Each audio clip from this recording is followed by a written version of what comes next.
আজি ৰঙাপাৰা 4 নম্বৰ ৱাৰ্ডৰ মাজলীয়া বিদ্যালয়ত এখন সাধাৰণ সভা অনুষ্ঠিত হৈ যায়। এই সভাত এই অঞ্চলৰ যিখিনি মানুহ তেওঁলোকে এখন স্কুল ইয়াত গঢ় লৈ উঠাইছিলে ৰঙাপাৰা মাজলীয়া বিদ্যালয়। ইয়াৰ ৰাইজে এখন স্কুল তৈয়াৰ কৰিছিল আৰু এই অঞ্চলত ইয়াত খেলা ধূলা কৰাৰ বাবে পূজা পাতল পতাৰ বাবে এইখন জাগাই একমাত্ৰ উপায় আছিল, তাৰ বাহিৰে কোনো ব্যৱস্থা নাছিল। কিন্তু হঠাৎ আমি লক্ষ্য কৰিলোঁ যিখন স্কুলত মাত্ৰ 10জন বা 20জন ষ্টুডেণ্ট আছে তাতে নতুনকৈ শ্ৰেণীকোঠা নিৰ্মাণ কৰিবলগীয়া হ'ল তেওঁলোকে। কিন্তু এই শ্ৰেণীকোঠা আদৌ স্কুলত প্ৰয়োজন আছিল কি নাই সন্দেহজনক, কাৰণ ইয়াত ছাত্ৰই নাই। 10জন 20জন মাত্ৰ ছাত্ৰ আছে, কিন্তু স্কুল শ্ৰেণীকোঠা নতুনকৈ নিৰ্মাণ কৰি থকাবলগীয়া হৈছে। আৰু যি ক্ষেত্ৰত ইয়াৰ অঞ্চলৰ ল'ৰা ছোৱালীবোৰ ইয়াত খেল ধূল কৰে, কিবা পূজা পাতল পাতে, এইখন সম্পূৰ্ণভাৱে ধ্বংস কৰি দিয়াৰ বাবে এখন ষড়যন্ত্ৰভাৱে লোৱা হৈছিলে।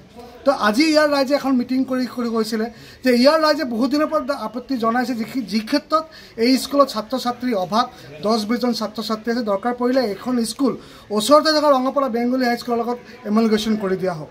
কাৰণ ইয়াত অনৰ্থকভাৱে 4-5জন শিক্ষক ৰখা হৈছে, ছাত্ৰ ছাত্ৰী একো নাই। ইয়াত নতুনকৈ বিল্ডিং নিৰ্মাণ কৰি থকা হৈছে। ৰঙাপাৰাত এনে বহুত স্কুল আছে যিবোৰ স্কুলত বিল্ডিঙৰ প্ৰয়োজন আছে, তাত বিল্ডিং নকৰি কেনে আমাৰ ইয়াত আমি স্কুল বিচৰা নাই। যি ক্ষেত্ৰত ইয়াত ছাত্ৰ অনুপাত একেবাৰে কম, তাত স্কুল ইয়াত দৰকাৰ নাই।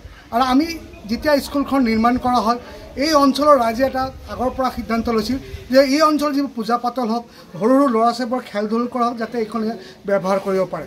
আৰু তেওঁলোকে এই অঞ্চলৰ ৰাইজেখিনি এইখন সংৰক্ষণ কৰি ৰখাৰ ব্যৱস্থা কৰিছিলে।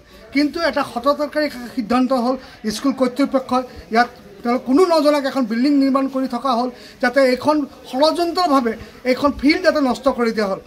স্কুলৰ বাহিৰৰ ৰাইজটো বাদ দি স্কুলৰ ল'ৰা ছোৱালী খেলা থকা ব্যৱস্থাখিনি ইয়াত ধ্বংস কৰি পেলোৱাৰ এটা ষড়যন্ত্ৰ কৰা হৈছে। সেইকাৰণে আজি এই অঞ্চলৰ ৰাইজে প্ৰবল আপত্তি জনায় আৰু সকলোৱে ৰাজহুৱাভাৱে কিছুমান সিদ্ধান্ত তেওঁলোকে গ্ৰহণ কৰে। সিদ্ধান্তবোৰ হ'ল যদি ছাত্ৰ ছাত্ৰী নাই স্কুল এমলগেশ্যন কৰা হওক, যদি ছাত্ৰ ছাত্ৰী নহয় তেতিয়াহ'লে ৰুমৰ ইয়াত কোনো ধৰণৰ প্ৰয়োজন নাই। আৰু যিসকল শিক্ষকে ভালকৈ ক্লাছবোৰ নকৰে তেওঁলোকক দৰকাৰ পৰিলে ট্ৰেন্সফাৰ কৰি বেলেগ জেগাত দায়িত্ব দিয়া হওক। এইখিনি আজি সভাই সিদ্ধান্ত গ্ৰহণ কৰে। ধন্যবাদ। শিক্ষক বৰ্তমান 7জন, 2জন এটাচমেণ্টত আছে আৰু এজন ৰিটায়াৰ্ড হ'ব অক্টোবৰ 31 অক্টোবৰ। আৰু ষ্টুডেণ্ট কিমান আছে? ষ্টুডেণ্ট 51। আৰু যি অভিযোগ আহিছে আপোনালোকৰ ওপৰত যে আপোনাৰ যে 8জন বা 10জন স্কুলত আহে, 8জন-10জন উপস্থিত থাকে, আৰু অভিযোগ আহিছে যে আপোনাৰ যিজন চকীদাৰে তেওঁ ক্লাছ কৰিছিলে ক্লাছ, তেতিয়া তাক পঠোৱা নাই। মই ক্লাছত আছিলোঁ, মই ক্লাছৰ পৰা ওলোৱাৰ পিছত সি আহি এইফালৰ পৰা সোমাইছে। তেতিয়া তাৰ ওপৰত কি ব্যৱস্থা লোৱা হৈছে?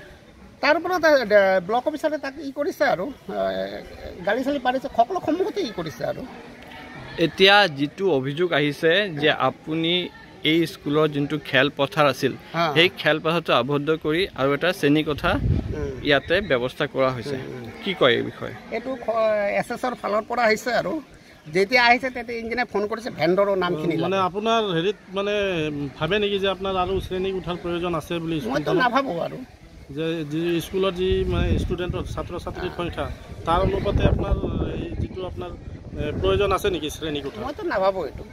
আপুনি নাভাবে?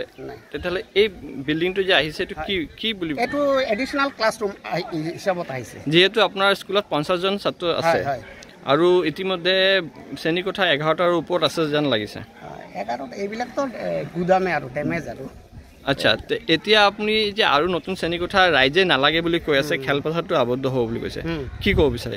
এতিয়া মই একো ক'ব নোৱাৰোঁ। এতিয়া কি কৰে এতিয়া ৰাইজে আৰু ডিপাৰ্টমেণ্টে কি কৰে, আৰু এইটো সম্পৰ্কত মই একো নাজানো। আপুনি অৱগত আছিল নে এইটো বিল্ডিং বনাওঁতে ইয়াতে? নাই। এনেই আমাৰ কমিটিয়ে জানে। আৰু মানে আপুনি প্ৰিন্সিপাল? হয়, মই হেড ছাৰ হয়। তথাপিও আপুনি অৱগত নহয় এই বিল্ডিংটো ইয়াত বনি আছে বুলি? নাই, এইটোতো যেতিয়া চাইছে তেতিয়া ইয়াতে বনালে, কিন্তু এটা ভুল হৈছে, অলপ এইফালৰ পৰা বনাব লাগে। আপোনাৰ ভুল হৈছে? আপোনাৰ ভুল হৈছে? আপুনি ডিচিশ্যনটো ল'বলৈ ভুল হৈছে? মানে ভুল হৈছে, এইটো মই স্বীকাৰ কৰিছোঁ। আৰু এতিয়া ৰাইজে কি বিচাৰিছে? ৰাইজে এতিয়া কি বিচাৰে এতিয়া আৰু ওপৰে কি কৰে? যিবিলাক অভিযোগ আহিছে এই অভিযোগবিলাক কিমান দূৰ সঁচা বুলি ভাবে আপোনাৰ? যেনেকুৱা আপোনাৰ শ্ৰেণীকোঠাত পাঠদান কৰিছে আপোনাৰ কি কয় চকীদাৰে, এই বিষয়ে আপুনি কি ক'ব? এইটো বাৰু এইটো সঁচাই হৈছে। এইটো আমি তাক কোৱাও নাই। এইটো তাৰ ভুল হৈছে। আৰু ষ্টাফো কম আছিলে সেইদিনা। ষ্টাফো কম আছিলে কাৰণে আপুনি মানে পঠোৱা নাই। মই ক্লাছতে আছোঁ। মই ওলোৱাৰ পিছত মই আহি ইয়াতে থিয় হৈছোঁ। আপুনি কি ব্যৱস্থা ল'লে?